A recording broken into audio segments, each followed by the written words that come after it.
Students, आज का हमारा टॉपिक है बैंड थ्योरी ऑफ सॉलिड्स। ये इम्पोर्टेंट क्वेश्चन है और लगभग आता ही आता है। ये बैंड थ्योरी ऑफ सॉलिड आ जाएगा तो हो सकता है कि 16 के 16 मार्क्स में आ जाए या फिर 12 नंबर में भी आ सकता है। ठीक है, इसमें हमें कंप्लीट बताना है कि सेमीकंडक्टर में क्या होता है, इंसुलेटर में क्या होता है, कंडक्टर में क्या होता है। ठीक है, तो हम शुरू करते हैं बैंड थ्योरी ऑफ सॉलिड हमारा topic. The band theory of solid is a fundamental concept in condensed matter physics and material science. It helps to explain the electrical and optical properties of solids, including metals, insulators and semiconductor. ये जो band theory of solid है ना, ये fundamental concept है condensed physics का और material science का। ये एक्सप्लेन करता है हमें इलेक्ट्रिकल प्रॉपर्टीज बताने के लिए, किसकी, मेटल्स की, इंसुलेटर्स की, कंडक्टर्स की, सेमीकंडक्टर्स की। ठीक, सॉरी, मेटल्स कंडक्टर्स होते हैं, इंसुलेटर की, सेमीकंडक्टर की। ठीक है, तो बैंड थ्योरी है ना, band theory of solid explain करेगा वास्ट डिफरेंस किसमें, कंडक्टिविटी और मेटल्स में। मतलब ये डिफरेंस बताता है कितना मेटल्स के बीच में डिफरेंस है कंडक्टिविटी में। ठीक है, बैंड थ्योरी ऑफ सॉलिड ये हमारी मेन डेफिनेशन है। The band theory of solid describes the behaviour of electron in A crystalline solid. Band theory की हमारी मेन डेफिनेशन है कि जो बैंड थ्योरी ऑफ सॉलिड है ना, वो डिस्क्राइब करेगी इलेक्ट्रॉन का बिहेवियर सॉलिड में, यानी क्रिस्टलाइन सॉलिड में कैसे इलेक्ट्रॉन का बिहेवियर है, कैसे वो मूव कर रहा है क्रिस्टलाइन सॉलिड में। ठीक है, फिर आप इसके बाद लिखते हैं ना, this theory helps to visualise the difference between conductor, semiconductor and insulator by plotting available energies for an electron in material. ये थ्योरी है ना, हेल्प करती है हमें विजुअलाइज करने में कि डिफरेंस क्या है कंडक्टर, सेमीकंडक्टर, इंसुलेटर में, ताकि मतलब ये हमें प्लॉट करके बताएगी कितनी एनर्जी अवेलेबल है इलेक्ट्रॉन के लिए किसी मटेरियल में। ठीक है, सबसे पहले हम जान लेते हैं कि बैंड क्या होता है। तो जो सेट है ना क्लोजली पैक्ड लाइंस का या फिर क्लोजली पैक्ड एनर्जी लेवल्स का, उन्हें बोलते हैं हम बैंड या फिर एनर्जी बैंड। ठीक है, अब बैंड थ्योरी ऑफ सॉलिड्स में there are many energy bands, बहुत से एनर्जी बैंड्स है बैंड थ्योरी ऑफ सॉलिड्स में, लेकिन जो मेन इंपॉर्टेंट एनर्जी बैंड्स है ना, वो 3 ही है।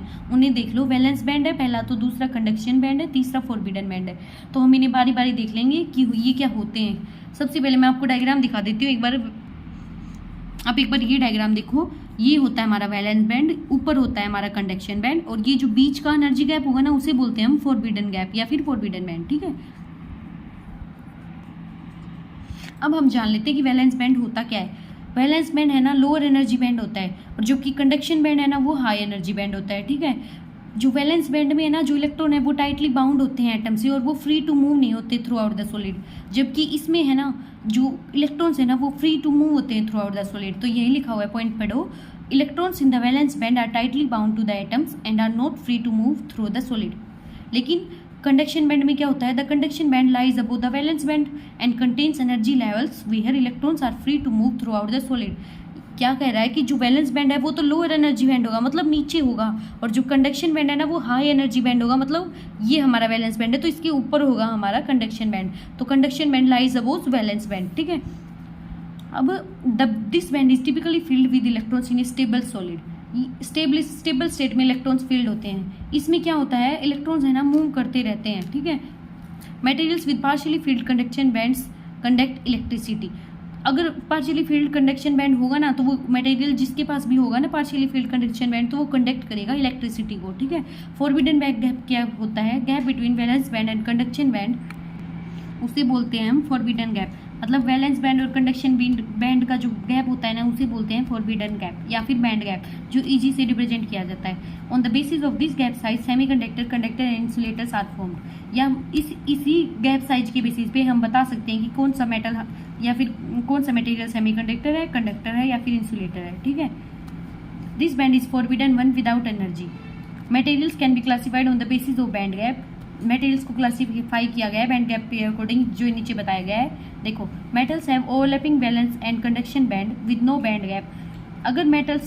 अगर कोई मटेरियल के पास ओवरलैपिंग वैलेंस बैंड और कंडक्शन बैंड है ना, जैसे कि इस डायग्राम में शो किया हुआ है, ये वैलेंस बैंड है जिसके पास इलेक्ट्रॉन है, ये कंडक्शन बैंड है। तो ओवरलैपिंग है तो इलेक्ट्रॉन आसानी से कंडक्शन बैंड में जा सकते हैं। तो electrons in metals are free to move leading to high electrical conductivity, metals are conductors.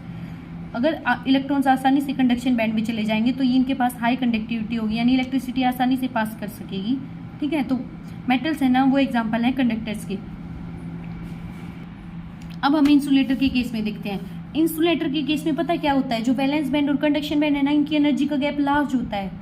तो लार्ज एनर्जी गैप होता है तो जो इलेक्ट्रॉन है ना वो जा ही नहीं पाते कंडक्शन बैंड में, मतलब electron can not jump to the conduction band, able to jump है ही नहीं कि कंडक्शन बैंड में वो चले जाएं।